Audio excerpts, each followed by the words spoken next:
sesi utamanya ya, yaitu sesi tanya jawab. Nah, silahkan Bapak Ibu di sini jika ingin bertanya silahkan nanti bisa langsung saja. Kira-kira ada yang mau bertanya nggak Bapak Ibu? Kebetulan untuk sesi tanya jawab ini itu ada door prize-nya Pak Bapak Ibu berupa pulsa. Nah kira-kira nih ada yang mau bertanya, kalau tidak Pak Nik atau Pak Surah Muhammad mungkin Bapak Ibu yang ada di kelompok tani kota RW 04. Bu Alita, boleh saya? Boleh Pak, monggo. Iya, tapi nggak dapat door prize deh kayaknya. Iya. Ya begitu dapat ada door prize tanya dong. Oh gitu ya? Oke. Monggo Pak Musli Pak, silakan. Ya Bu Alita, ya, menarik ya yang disampaikan Pak Dadan itu ya, Pak Dadan ya, dan itu. Gini Pak, kami ini punya mengelola suatu yayasan dan yayasan punya koperasi juga ya. Bu Ani salah satu pengawas eksternal ya Bu Ani ya. Ya. Nah, tapi selama ini kan kami lagi bingung ini programnya apa gitu ya. Nah ini ada apa? Ada sharing tentang hidroponik ya, ini menarik sekali karena kami punya izin mengelola tanah dari Pemda itu berapa 600 meter ya sekitar 600 meter, bahkan ditantang kalau mau dikasih lagi gitu. Nah, tapi kan selama ini untuk apa kalau kami mengelola tanah banyak-banyak kalau nggak bermanfaat ya. Ternyata ini hidroponik ini sangat ini sekali. Kebetulan gini Pak Dadan ya, jadi kelihatannya kalau pasarnya itu kaptif ya, tiap hari Kamis ya, pokoknya tiap hari itu ada kajian ibu-ibu, tapi yang paling banyak itu ibu-ibu setiap Kamis, itu pesertanya bisa 250 sampai 300 orang itu, kebetulan ustadznya katanya terkenal gitu ya, jadi ini kan pasar yang sangat ini sekali ya. Jadi kalau nanti itu ada hidroponik di situ, ibu-ibu pulang kajian kan bisa bawa ini sayur-sayur gitu ya. Ya udah ambil sayur bayar seikhlasnya gitu ya. Kayak gitu kan bisa juga ya. Ternyata konsep kami ini ya kadang-kadang kalau jualan di masjid bayar seikhlasnya, ternyata malah dilebihin gitu ya. Ya. Jadi ini akan saya coba dengan ini, dengan apa tadi masukan dari Pak Dadan ini kelihatannya sangat potensial sekali pasarnya gitu kan. Cuma yang jadi masalah mungkin secara teknis kami belum tahu Pak. Misalnya airnya pH-nya berapa gitu ya. Jadi kami kan bukan ahli kayak Bu Ani ya, secara teknis gitu ahlinya. Ya, kalau marketing, insya Allah lah kami belajar dari tetangga kami. Ini ada tetangga kami itu juga tadinya punya kursusan Pak, punya kursusan kan lagi masa pandemi berhenti semua ya. Nah, sekarang ternyata nanam itu hidroponik sekaligus memasarkan. Padahal tadi kan katanya beda ya. Saya tanya, Bu, jualnya kemana? Jualnya online gitu. Bahkan sekarang rumahnya lagi di Ugar ya, di atas itu untuk hidroponik semua ya, di atas dak itu untuk hidroponik semua. Nah, jadi ya, tadi betul pemasarannya katanya online gitu ya. Jadi kalau kami mau belajar secara teknis supaya apa tanamannya bagus ya, tadi ada pH-nya berapa, cara mupuknya gimana, ini kemana ini bisa belajar kepada Dadan enggak ini? Itu aja Pak. Ya, kalau secara teknis pingin memahami tentang hidroponik ya. Ya oke. Oke, saya kira itu aja nih. Terima kasih Mbak Alita. Ya, terima kasih Bang Musli. Ini kayaknya pertanyaan lebih banyak ditujukan ke Pak Dadan ya. Menarik nih Pak Musli terkait dengan bagaimana cara penanamannya, Pak pH-nya berapa gitu. Mungkin Pak Dadan silakan bisa menjawab Pak. Baik, Baik. Eh, Tadi yang disampaikan Bu Ani sebelum saya menjawab, Pak Debi sampai hari ini masih menjadi binaan saya. Ya. Oke. Jadi Pak Debi yang di Sukaraja itu masih binaan saya dan saya supply pupuknya ke mereka. Gitu. Oh, iya, iya. Jadi di belakang saya ada pupuk, ini pupuknya. Ini kita supply ke kebun-kebun hidroponik. Gitu ya. Kita bikin sendiri, ya. Kemudian izin juga Bapak Ibu sekalian bahwa saya juga background-nya bukan pertanian, bukan juga bisnis, tapi saya sebenarnya 14 tahun ngajar di bidang IT tahun 94. Gitu. Jadi saya bidangnya sebenarnya bukan pertanian. Saya mulai belajar hidroponik itu sebenarnya cuma tahun 2015. Saya belajar autodidak, saya belajar tapi saya nggak pernah komen, semua grup di Facebook saya ikutin, gitu ya. Saya baca semua komen-komennya itu ternyata sudah mewakili pertanyaan yang menggelitik di hati saya. Jadi semua saya belajarnya silent gitu, ya. Kemudian konsep saya kalau saya pengen bisa, saya harus mengajari orang. Gitu. Jadi kalau saya pengen pinter, pengen bisa, harus mengajari orang, gitu. Dan saya yakin ilmu saya tidak akan berkurang gitu. Semakin saya mengajari orang, ilmu saya akan semakin bertambah gitu. Dan semakin belajar pertanian, maka semakin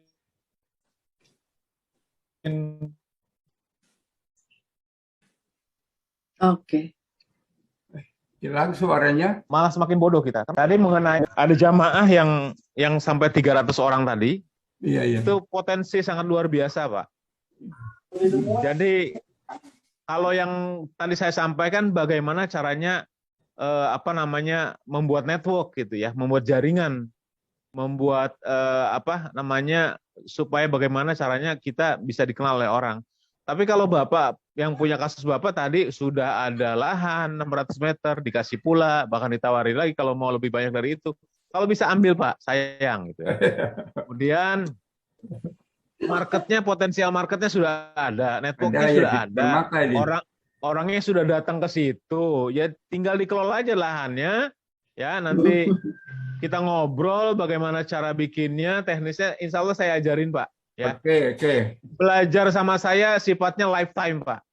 Jadi Bapak belajar sama saya seumur hidup sampai Bapak bosan itu. Iya, ada.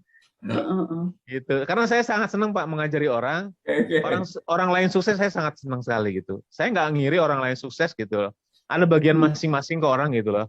Walaupun saya tidak menjual langsung, tapi mereka bagaimana caranya saya ajarkan buat network, bagaimana caranya saya ajak mereka berpikir. Misalnya katakanlah tadi tukang seafood itu di Cempaka Putih banyak gitu loh. Jadi jangan khawatir dengan kangkung gitu loh. Setiap tukang seafood pasti butuh kangkung karena ada cah kangkung di situ, ada cah kailan, ada macam-macam di situ masakan. Itulah peluang-peluang yang harus kita pikirkan gitu loh. Ya, banyak sebenarnya. Jadi jangan khawatir kalau misalnya memang niatnya kita mau jual, pasti dimudahkan jalannya gitu. Pasti dimudahkan jalannya. Yang penting mau atau tidak, kira-kira begitu. Kira-kira gitu Pak. Nanti kalau Bapak ada konsultasi apa segala macam, semuanya saya siap Pak. Bahkan nanti saya akan datangi Cempaka Putih sebelah mananya itu. Tinggal satu kali naik mobil saya dari sini, atau saya pakai motor ke sana ke Cempaka Putih, cepet itu datang saya. Ya. Nanti bisa minta nomor HP-nya Pak ya? Baik, bisa Pak. Ya. Bisa Pak. Bu Ani punya ya? Oke, ya. Ya udah, gantian ya, yang lain ya. Makasih Pak Muslim. Makasih Pak Muslim untuk pertanyaannya. Nanti Pak Muslim bisa menghubungi Pak Dadan langsung untuk belajarnya.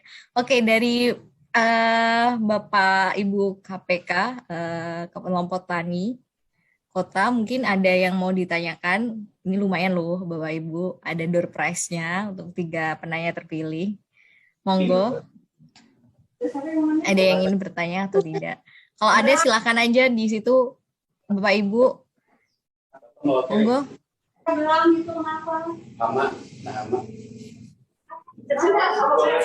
Pak, Bapak Ibu. Surat mungkin? Pak Surahmat. Pak Surahmat ya. Ya Bu. Katanya ya.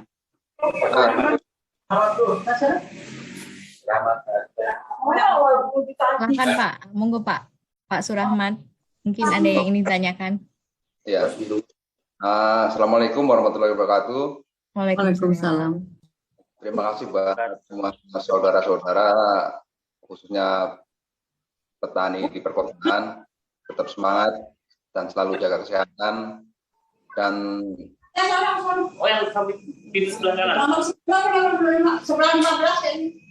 mungkin hanya sedikit pertanyaan dari kami di Tas Cempaka Putih. Mempertanyakan ini aja, untuk hasil panen kangkung. Hasil panen kangkung mungkin banyak sedikitnya udah pernah panen semuanya, cuman kalau untuk hasil maksimal ataupun yang paling dominan untuk di itu kira-kira ukuran yang berapa gitu, Pak? Mungkin itu aja dulu. Umur untuk kangkung ataupun sawi. Ya. Oke. Terima kasih. Oke, terima kasih Pak Surahmat. Ke Pak Dadan ya.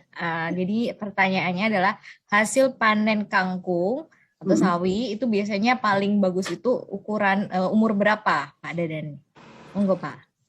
Baik, untuk kangkung itu biasanya umur 21 hari sampai 30 hari. Kemudian untuk sawi 25 sampai 35 hari. Atau kalau ukuran berdasarkan supermarket biasanya dia tidak boleh lebih dari 30 cm. Karena plastiknya itu kan plastiknya ukuran 45 cm, jadi dia masih ada space di situ, masih untuk klipnya, untuk di sealnya masih ada gitu. Jadi tidak boleh lebih dari 30 cm biasanya. Tapi bukan berarti kalau ukurannya 30 cm, kan ada juga tanaman yang kurang matahari malah tinggi aja gitu dia. Ya, betul. Tapi dia cuma kutilang akhirnya. Nah ini juga terkait ke sinar matahari. Saya juga aslinya loh, Pak, Bapak, Ibu sekalian. Saya pengen ke Cempaka Putih. Saya pengen lihat hidroponiknya seperti apa. Nanti saya acak-acak di sana. Ya. Boleh. Saya benerin hidroponiknya seperti apa sehingga nanti jangan sampai kita pengen menjual, tapi kan harus kita memikirkan kualitasnya ini dulu yang pertama kita kita hasilkan gitu. Bagaimana ada nilainya yang bagus kalau kualitas kita sementara kayaknya nggak menarik deh dilirik orang gitu. Jadi itu dulu ya, sambil jalan kita sambil pelajari juga marketing, teknik marketing. Kira-kira begitu, Pak. Jadi untuk kangkung usianya 21 hari biasanya sudah panen. 1 kilo biasanya berjumlah 20 lubang tanam per kilo untuk 4 sampai 6 benih kangkung. Dengan kalau jarak tanam menggunakan 15 cm, pakai pipa 4 meter panjangnya, berarti kira-kira 1/4 kilo dapatnya. Tapi kalau dengan menggunakan teknik nanti yang kita mau obrolin nanti kalau saya ketemu insya Allah gitu, ketemu di Cempaka Putih, saya bisa menggunakan talang memproduksi kangkung dengan panjang 4 meter, saya bisa produksi kangkung sebanyak 4,5 kilo. Jadi kalau pakai pipa tadi, jarak tanamnya 15 cm, satu pipa itu 25 lubang tanam, 25 atau 25 lubang tanam, itu cuma 1/4 kilo hasilnya. Tapi dengan teknik NFC nanti saya kasih pakai talang, itu satu talang dengan panjang 4 meter bisa produksi 4,5 kilo. Kira-kira begitu. Ya. Kemudian kos produksinya itu per kilo itu kangkung cuma 4.000 perak. Jadi kalau misalnya kita jual 8.000 masih banyak banget untungnya gitu loh. Kalau dijual misalnya katakanlah tadi 2.000 perak per ikat 200 gram masih banyak untungnya gitu loh. Ya. Jadi sebenarnya bagaimana cara memproduksi supaya kosnya lebih hemat gitu. Kita produksi massal besar-besaran dengan juga kalau bisa petani itu seperti petani di luar sana, mereka itu beli bahan baku pupuk gitu loh. Jadi bukan beli pupuk, tapi mereka beli bahan baku pupuk, mereka belajar sendiri bagaimana meracik pupuknya. Jadi untuk kebutuhan di Cempaka Putih dengan kebutuhan di Tanjung Priuk itu berbeda kebutuhan pupuknya.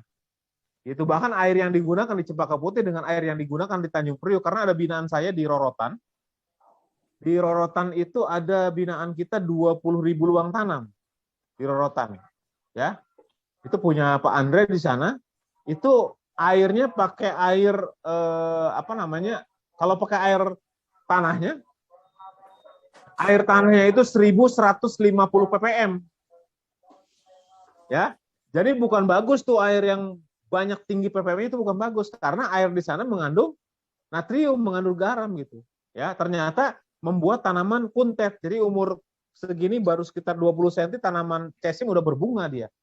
Ya, kuntet. Jadi nggak bisa berkembang. Akhirnya dia ganti pakai air destilasi ya. Kemudian dia beli alatnya sendiri, akhirnya ppm-nya sangat rendah dan kemudian baru bisa produksi dan akhirnya Pak Andre bisa kirim ratusan kilo produksi pakcoynya untuk ke pengiriman ke drop point kita di Kota Hira. Kira-kira begitu Pak. Jadi nanti apa namanya bisa lah nanti saya akan datang ke sana. Kira-kira begitu Pak. Terima kasih Bu. Ya. Ya, oke. Terima kasih penjelasannya. Mungkin ada yang ingin ditanyakan lagi Pak Surahmat dari penjelasan Pak Dadan. Ya, sebentar saya feedback sebentar ya Bu RT izin ya.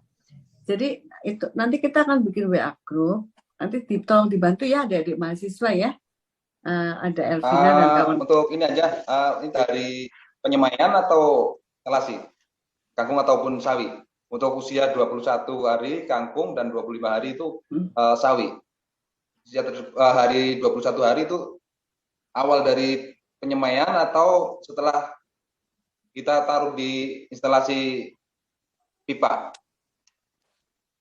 Ya, ada yang acuannya mulai dari HSS, hari setelah semai, ada yang mereka memulainya dari HST, hari setelah tanam. Nah, yang jadi masalah kadang-kadang HSS dan HST itu kadang-kadang dari HSS ke HST-nya terlalu lama. Ya, karena biasanya HSS mereka tidak diberi pupuk pada saat semai. Padahal dari mulai semai boleh kok di prasemai juga dikasih pupuk boleh. Ya. Apalagi kalau misalnya saya ada sedang giat mempelajari ekoenzim namanya. Ekoenzim kemudian saya pelajari juga biowas. Itu ekoenzim itu sebagai pengolahan limbah untuk saya gunakan macam-macam serba manfaat. Termasuk saya gunakan ekoenzim 1:1000, 1 mil ekoenzim ditambahkan dengan 1000 mil air itu untuk merendam benih.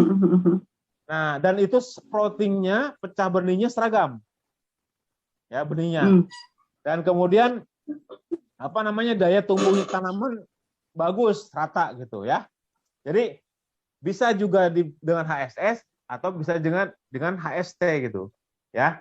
Tinggal tergantung pemahamannya di mana. Kalau saya sih lebih kepada biasanya dari HST 21 HSS atau 25-35 HSS ya, dari mulai HSS. Oke, terima kasih Pak atas penjelasannya. Oke, terima kasih. Mungkin di sounding lagi kali ya Bu Ani ya, terkait dengan subgroup tadi ya. Jadi tadi ada mahasiswa tolong langsung dibikin WA group ya. Tadi rencana Pak Dadan untuk melakukan kunjungan lapangan biar bisa dibahas kapan itu. Saya pikir ini bagus sekali ya. Itu aja. Silakan siapa yang mau bertanya lagi? Mungkin baru ada 2 pertanyaan. Pak Jack itu tadi. Pak Jack. Ya. Oh iya, monggo silakan Pak. Gini Bu, mau nanya nih. Kita nih nanya Pak Coy. Nutrisi itu udah bagus. Waktu pertama-tama tuh besar, bagus-bagus. Sekarang ini buntet. Buntet ini baru tangguh kecil gitu udah merah-merah. Kadang daunnya kering. Daunnya kering sampingnya. Samping. Bagaimana solusinya itu? Apa ini kena hama atau sama kangkung itu juga ada belang-belang gitu, masih tangguh gitu. Bagus-bagusnya waktu pertama-tama aja itu. Begitu Bu.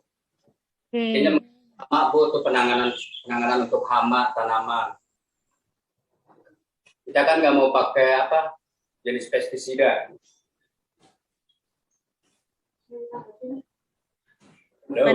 Gimana Pak? Iya. untuk penanganan hama ya.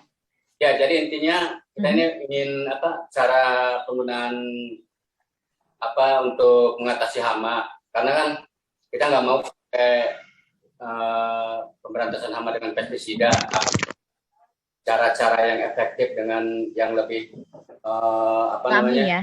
Ya, yang lebih natural, aman buat ini tanaman gitu Bu.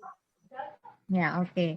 Pertanyaan dari mohon maaf Pak Jack sama tadi Pak dari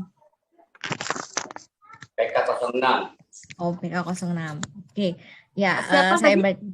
Pak siapa? Yang terakhir, Pak siapa namanya, Pak? Dengan Pak Unan. Siapa? Pak Unan. Pak Unan. Pak Unan ya. Ya, Unan dan Pak ya, adik mahasiswa. Pak Unan dan Pak Jack ya. Ya oke, pertanyaan dari saya bacakan lagi ya, Pak Dadan ya, Bu Ani. Jadi pertanyaan dari Pak Jack itu tadi dikatakan bahwa awal-awal tanam pakcoy sama kangkungnya tuh bagus. Tapi setelah itu mengalami masalah kayak pertumbuhannya. Nah, itu selalu dari Pak Unan itu pertanyaan terkait dengan penggunaan pestisida alami. Nah, itu kira-kira bagaimana caranya? Oke, mungkin Bu Ani atau Pak Dadan dulu yang mau jawab. Pak Dadan dulu ya. Pak Dadan dulu. Nanti saya tambahin sedikit. Pak Dadan, silahkan. Siap. Untuk yang pertanyaan Pak Unang tadi, pertama nanam pakcoy bagus, kemudian nanam kangkung bagus, tapi kok kesini-sini nggak bagus, ya gitu. Pertama, biasakan setelah produksi, setelah panen, perangkat semua dibersihkan. Perangkat semua harus disteril, ya. Nutrisinya diganti, ya. Nutrisinya diganti pakai air biasa, ya. Airnya, kemudian dialiri biclean, ya, atau dialiri hidrogen peroksida. Ya, hidrogen peroksida dialirkan ke instalasi supaya kerak-kerak segala macam yang ada pipa itu rontok, gitu ya. Karena hama itu sebenarnya nanti akan datang pada saat setelah 3 bulan. Jadi Bapak Ibu setelah 3 bulan bercocok tanam itu pasti hama akan tahu 3 bulan. Akan pada datang pasti berikutnya akan datang. Jadi hubungannya dengan perangkat harus dibersihkan, dirapikan, ya, disterilisasi segala macam itu harus wajib banget gitu, karena terkait nanti pada instalasi hidroponik itu ada kerak-kerak yang menempel. Hasil daripada ketemunya unsur kalsium dengan unsur sulfur. Ya, di situ jadi apa itu namanya? Jadi gypsum. Jadi kerak. Itu harus dibersihkan gitu. Jadi pipanya harus dibersihkan gitu ya. Nah, proses pembersihan itu pasca panen itu sama saja dengan proses pengolahan pada lahan tanah. Jadi tanahnya setelah panen harus diolah lagi gitu. Jadi kalau di hidroponik tidak ada pengolahan lahan, tapi perangkat harus dibersihkan. Kemudian pertanyaan kedua tentang masalah hama, karena hidroponik tidak boleh pakai pestisida kimia, lalu bagaimana cara menangani? Sebenarnya gampang saja ya untuk masalah hama gitu. Pertama, untuk antisipasi hama, lakukan pencegahan, bukan penanganan. Jadi kalau ada orang yang tanya sama saya, Pak, bagaimana caranya menangani ulat? Kalau menangani ulat gampang, ambil ulatnya buang, itu solusi. Gitu ya. Lalu bagaimana kalau misalnya tanamnya ada 100, tanamannya ada 1000, lah itu salahmu dewe. Ya. Jadi lakukan pencegahan, ya, lakukan pencegahan sebelum terjadi serangan. Ya, konsep hidroponik itu kan di penanganan hamanya itu dia sifatnya organik gitu ya. Misalnya gini, saya ambil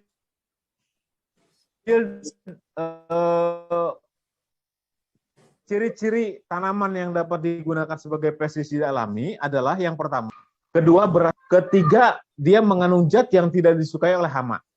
Yang pertama tadi daun yang baunya menyengat seperti daun sirsak. Nah, Allah menciptakan tanaman juga menciptakan hama beda-beda, ya, beda-beda. Spesifik sesuai dengan tanamannya. Misalnya begini, saya tidak pernah melihat ulat sirsak yang sebesar ini ada di pakcoy. Saya belum pernah lihat, ya. Jadi kalau misalnya untuk menghindari tanaman pakcoy saya terkena serangan ulat, ulat itu berasal dari kupu-kupu, kupu-kupu kemudian bertelur. Setelah dia bertelur, telurnya jadi ulat. Setelah jadi ulat, kemudian jadi kepompong. Setelah jadi kepompong, kemudian jadi kupu-kupu lagi. Kan gitu ya siklus hidupnya. Nah, bagaimana caranya supaya kupu-kupu tidak bertelur pada tanaman pakcoy? Jadi tanaman pakcoy tadi saya semprot dengan blenderan daun sirsak. Jadi daun sirsak ditumbuk atau di blender, dicampur dengan air ya. Kemudian diamkan semalaman, disemprotkan ke tanaman pakcoy. Setelah disemprotkan ke tanaman pakcoy, ini kupu-kupu datang dong. Ya, kupu-kupu datang. Identifikasi mulai ini. Kupu-kupu identifikasi warnanya hijau, muda, kayaknya enak. Dia nyamperin dong kupu-kupunya. Sudah kupu-kupunya datang nyamperin, nanti dia ada indera perasa. Kok rasanya kayak gini ya? Nggak seperti biasanya. Gitu kan? Kemudian kok pas sudah dia cium, kok baunya begini ya? Kok bukan kayak pakcoy? Ini pakcoy apa sirsak? Pakcoy apa sirsak? Saya kira jelas sih. Akhirnya si kupu-kupunya terbang ke tempat yang lain. Dia tidak akan bertelur di situ karena identifikasinya gagal gitu ya. Identifikasi kalau di monitor di komputer identify file semuanya, file. Nah, kalau identifikasi hama terhadap tanaman tersebut gagal, maka sudah bisa dipastikan bahwa hama tersebut atau kupu-kupu tersebut tidak akan bertelur di tanaman itu, sehingga tanaman kita aman dari serangan ulat. Jadi biangnya dulu yang dicari, biangnya apa? Kupu-kupu. Bagaimana caranya kupu-kupu supaya tidak hadir? Itu pertama, menggunakan daun yang baunya menyengat. Kemudian daun yang rasanya pahit, seperti daun pepaya, daun mimba, daun mindi. Ya, kemudian daun apa namanya itu yang suka di pinggir jalan tuh? Mahoni. Lihat deh, daun mahoni itu tidak pernah dimakan hama. Nggak ada ulat makan daun mahoni gitu. Bahkan ibu dan bapak sendiri nggak pernah mau kan makan mahoni, daun mahoni dimakan gitu. Kalau saya mau makan aja daun apa saya makan gitu, saya rasain rasanya apa. Nah, kalau disemprot dengan daun mahoni atau daun pepaya yang rasanya pahit, ketika si kupu-kupu menjilat, mencicipi rasanya pahit, dia tidak akan makan. Ya, dia tidak akan makan. Kemudian ada zat-zat tertentu pada daun mahoni yang tidak disukai hama.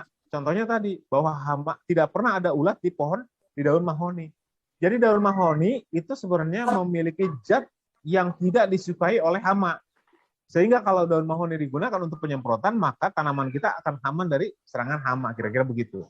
Ya, cukup dipahami ya Pak ya, Bu ya.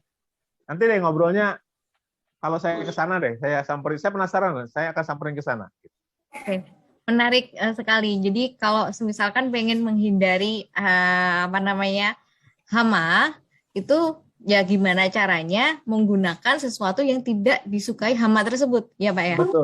Betul. Mungkin ya kayak tadi ya dijelasin kalau pakcoy hijau seger gitu kan disukai itu. Nah pada saat disemprot oleh sirsak, daun sirsak itu jadinya dia mungkin akan menjadi tidak suka karena mungkin rasanya beda ya, pahit gitu ya.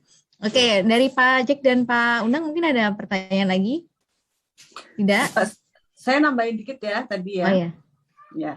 Ya, mohon izin Bu Alita. Jadi bukan nambahin ya, mungkin mau bertanya ya dengan Pak Dadan ya. Jadi gini, ya, kalau untuk pertanian konven yang pakai tanah, itu ada pupuk organik, berarti pupuk kandang itu ya, tanah yang mengandung pupuk organik, dan dia sudah dijual ya, beredar di pasaran, saya lupa tuh namanya ya, yang memproduksi adalah Universitas Jember ya. Jadi pupuk ini sekaligus juga menghalau hama. Menghalau gitu ya, tapi dia di tanah konven. Saya nggak tahu apakah di hidroponik ada nutrisi gitu yang juga bisa menghalau hama gitu Pak Dadan, selain teknik penyemprotan dengan zat-zat daun yang tidak disukai oleh hama, ada nggak? Baik. Pada hidroponik sebenarnya ada cairan yang bisa dimasukkan ke dalam tandon, itu berjenis silika, pasir cair, ya, silika Na2Si03, ya, itu berbentuk gel, ya, berbentuk gel. Kemudian yang kita gunakan 10 ml jelly silika, itu kita buat pekatan menjadi 1 liter. Itu menjadi pekatan. Kemudian penggunaannya itu per liter itu cuma 1,5 ml sampai 3,5 ml per liter air. Itu dimasukkan ke tandon. Ketika dimasukkan ke tandon, ya, dimasukkan ke air, maka pasir silika tadi ikut terserap ke dalam jaringan daun. Sehingga seolah-olah daun itu berpasir gitu. Nah, pada saat daun itu dimakan, gigi hama akan rontok, Bu. Tapi itu organik, bukan kimia. Kimia, tetap kimia. Kimia ya. Tetap kimia, tapi kan ada aturan penggunaannya. Jadi gini ya, Bapak Ibu sekalian, mohon izin saya menjelaskan bahwa kimia itu kimia mana dulu yang dan bagaimana penggunaannya. Jadi kalau misalnya bodrek aja 1 buat sakit kepala, tapi kalau bodreknya diminum 6 dan ditambahkan dengan Sprite, itu nanti kepalanya yang hilang. Iya. Bagaimana penggunaannya.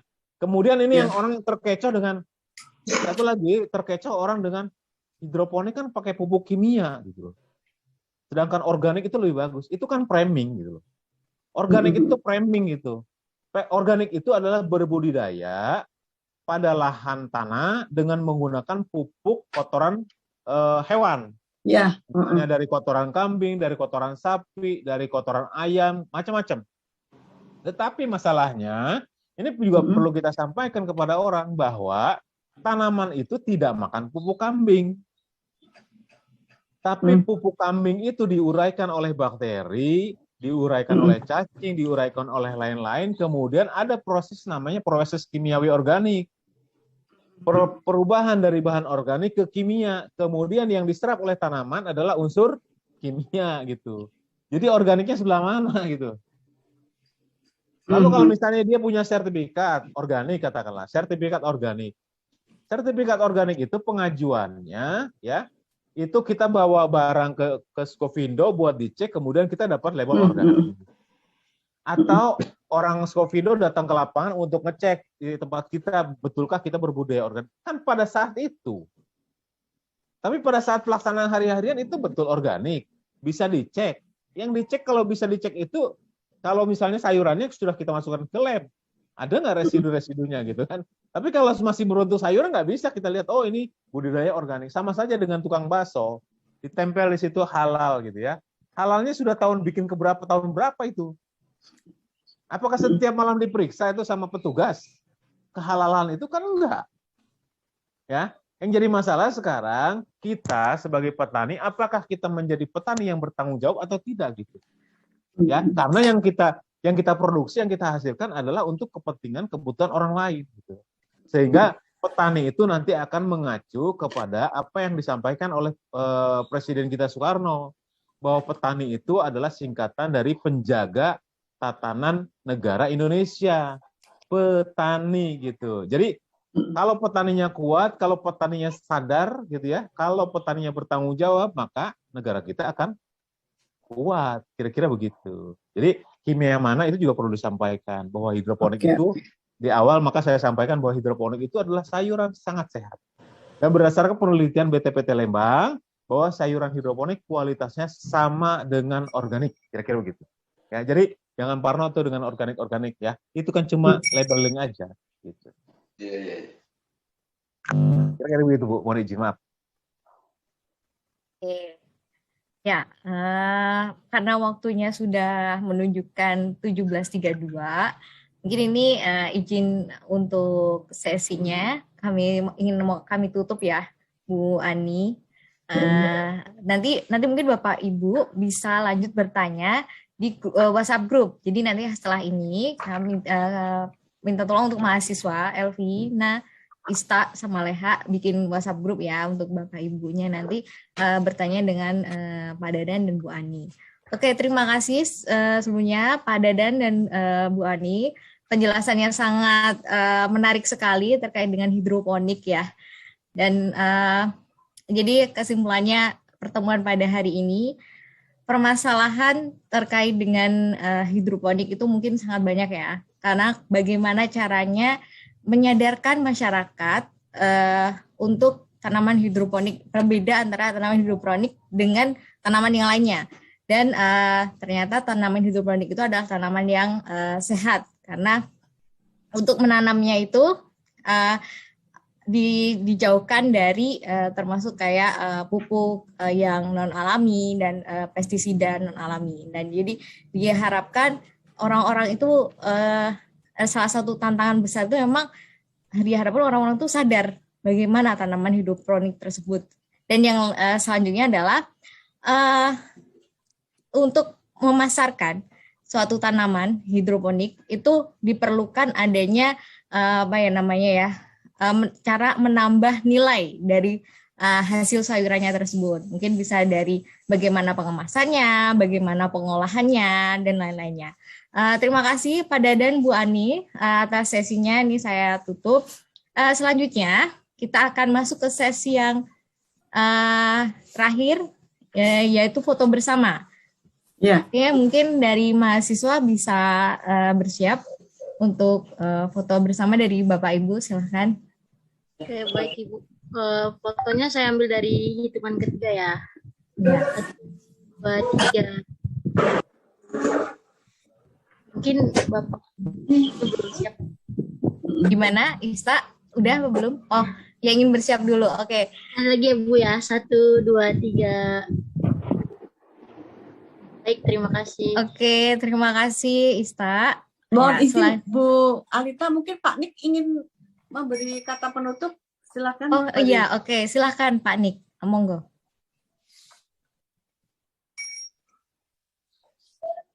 Ada monitor nggak? Ini Nggak ada ya. oh Pak Nik iya, nggak? Nggak keluar, nggak monitor.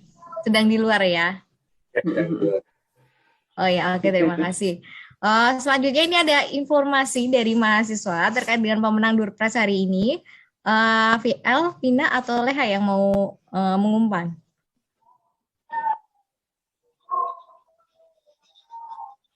Siapa? Vina atau Leha? Mungkin dibacakan saja tadi nama-namanya. Oke, baik Ibu. Gimana El? Ya, boleh. Untuk dosen juga disebutkan Ibu. Bu Ani bagaimana Bu? Enggak, untuk ini aja. Untuk kelompok tani aja. Untuk kelompok tani aja. Iya. Pak Musli nanti ada sesuatu Iya, selain nanti Door Pak Prize Musli, ya Pak ya? malah Saya Pak nggak Musli bisa. yang kasih door prize ke saya malah kalau Pak Musli. Siapa Leha? Udah ketemu? Silakan Leha sama Vina. Bapak Unan, Bapak Surahmat, Sama Bapak ini. Harimau. Pak Jack ya? Pak Jack ya. dan Mbak dan Ini Bapak Pak Dik. Timo. Oh Pak Simon. Oh Pak Simon. Oh sorry Pak Simon. Tarimo. Oh Pak Tarimo. atau Pak Simon Bapak. Tarimo. Oh sorry. Pak Arimo. Oke. Untuk informasinya mungkin bisa menghubungi informasi nomor teleponnya, nanti menghubungi ke siapa ya Pak ya? Nanti akan dihubungi deh ya. Nanti di grup kan Ya. ya? Nanti di grup Ya, ya. oke. Nanti akan dihubungi oleh Bu Ani ya. Oke, ya. Sebelumnya selamat kepada bapak-bapak yang terpilih mendapatkan. Oke, sekarang kita masuk ke sesi yang paling terakhir dari yang terakhir tadi, yaitu sesi penutup. Terima kasih Bapak dari kelompok petani kota KPK ya singkatannya ya. Saya awal-awal pertama kali dengar dari Bu Ani, KPK apaan itu? Ternyata kelompok petani kota. KITAS itu adalah kebun hidroponik tanam Solo. Benar ya Pak ya? Kelompok petani kota KITAS RW 04 dan 06 ya. Ya. Oke ya, terima kasih banyak Bapak Ibu yang sudah berkenan hadir. Ini kita berasa kayak apa ya namanya tercipta keakraban karena kan Ternyata Bapak Ibu di sini sangat berusaha sekali bagaimana untuk bisa hadir di acara ini sambil ibaratnya kayak nonton bareng ya. Oke, terima kasih sebelumnya. Selanjutnya juga terima kasih kepada Pak Dadan Ramdhani, pembicara pertama dari PT Astra Komponen Indonesia. Sesi sharingnya sangat-sangat menarik sekali, dan dari Bu Ani, Ketua Panitia sekaligus pembicara kedua itu terkait dengan kiat-kiat sukses. Nah, mungkin harapannya kami adalah semoga ilmu yang di-sharingkan pada hari ini sangat bermanfaat untuk kita semua, dan nanti juga ada WhatsApp group, jangan lupa untuk join ya Bapak Ibu ya. Oke, karena waktu sudah menunjukkan 17.40, maka di sini saya selaku MC dan moderator ya lebih tepatnya akan menutup acara pada sore hari ini. Semoga Bapak Ibu dan rekan-rekan mahasiswa semua yang hadir pada acara hari ini sehat selalu. Sekian dari saya. Wassalamualaikum warahmatullahi wabarakatuh. Waalaikumsalam warahmatullahi wabarakatuh. Terima kasih Bapak Ibu. Terima kasih Pak Musli sudah hadir. Terima kasih Pak Musli. Pak Dadan luar biasa ya. Nanti tolong masuk WA grup ya Pak Dadan ya. Siap Bu, Pasti siap. banyak pertanyaan. Nanti adik-adik mahasiswa juga boleh gabung ya. Mungkin bisa bantu tuh yang ada medsos untuk marketing gimana. Tentunya Bu Alita. Oh iya, untuk link absensinya mungkin nanti disebarkan di WA grup aja kali ya Bu ya. Oh, kalau ya mungkin enggak sekarang aja, mumpung pada masih ada. Oh ya, boleh sekarang di chat box. Nanti susah lagi takutnya. Pak siapa tadi Pak Unan, jangan pulang dulu ya. Kita ngisi absensi dulu. Ada absensinya Bapak Ibu yang ada di atau chat nanti box. Pak Unan ngirim siapa yang hadir tadi ya, Pak Unan, Pak Suratman ya. Karena ini enggak satu akun satu HP ya, satu. Ya, satu grup di Ibu. Grup APK. Satu kelompok. Jadi Pak Suratman sama Pak Unan ya nanti mau dikirim nama-namanya ya. Kayak gitu aja Pak Bu Alita. Ya. Oh gitu. Ya, atau nanti gimana? dikirim nomornya Bapak Ibu.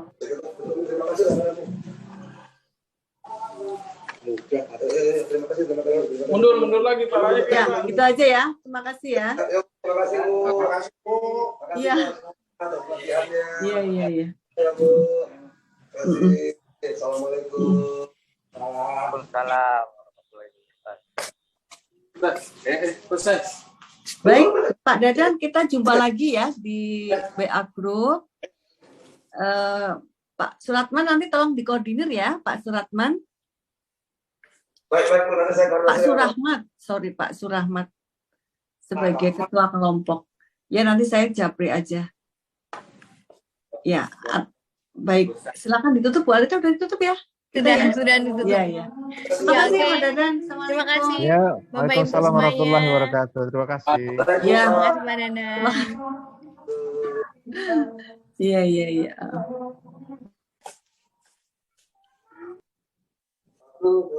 Oke. Orang lain Ya udah nggak ada kan? Nanti Bu Ani punten ini saya dijadikan host dulu Bu, karena ini masih nge-link di YouTube IRC-TV. Oh, terus jadi gimana? Biar bisa saya Oke. Silakan Bu Alita.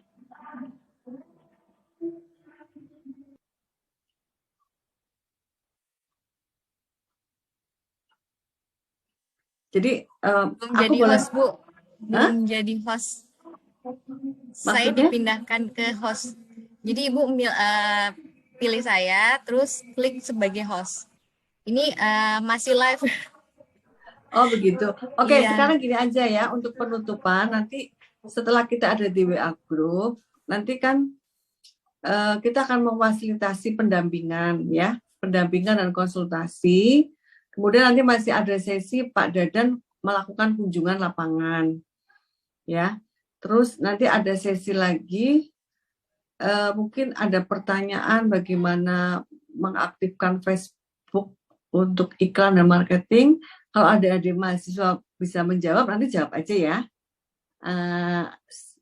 Di sini ada Leha, Elvina ya, dan juga Johari. Oh, ada Pak Lukman juga. Selamat datang Pak Lukman. Saya pikir mahasiswa tadi. Saya lupa. Makasih Pak Lukman sudah datang. Gimana Bu Alita? Saya tidak paham maksudnya ini. Oh iya, mungkin langsung di end meeting saja Bu. Iya, gitu aja end aja ya. Oke. Kita jumpa lagi ya di WA group ya. Untuk terima pendampingan. kasih Bu Ani, Pak Lukman, semuanya. Assalamualaikum. Izin leave meeting. Waalaikumsalam. End ya. End live meeting ya. Nah.